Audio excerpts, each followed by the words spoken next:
Yangi Novostroydan tayyor remontlar bilan xonadon so'raganmidingiz? Mana kirib kelishimizda bu yoqda o'tirib oyoq kiyim kiyishingizga sharoitlari qilib qo'yilgan.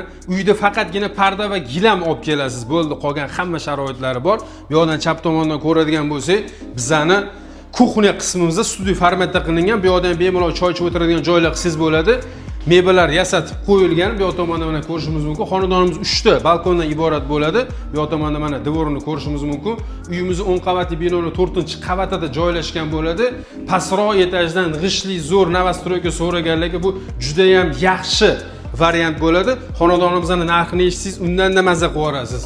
Bu yoqdan mana ko'rishimiz mumkin. Bizning zal qismimizda shunaqa kattagina o'lchamda o'zini konditsionerlari, chiroyligina shkoflar yasatib qo'yilgan. Uyda faqat parda va gilam, kiyim-kechaklar bilan kirsangiz bo'ldi. Mana bu yoqda ikkinchi balkonimizni, pastda bolalarning bog'cha, maktab hamma sharoitlari bor. Bemalol bolalaringiz pastda o'ynab yurganda bexavotirgina tomosha qilib turish imkoniyati bor. Bu Sergelining eng zo'r Novostroykalaridan bo'ladi. Greenhouse. Bu yoqdan mana ko'rishimiz mumkin. Sanuzelimizni samishonli holatda chiroylikini kafelardan qilib qo'yilgan, akkuratni.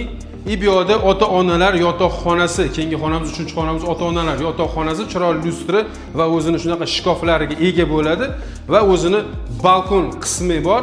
Dvorga qaragan, bemalol charchagan paytingizda tashqaridan havoda maza qilib, kofe ichib turadigan joy.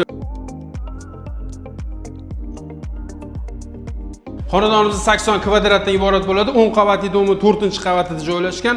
3 xona, narxi 88.500 baholadi. Qiziqali bo'lsa nomer qoldiraman. Yaxshi variantni Telegram kanalda, bundan-da yaxshi variantlarni kuzatib tursangiz bizda ko'rib borasiz.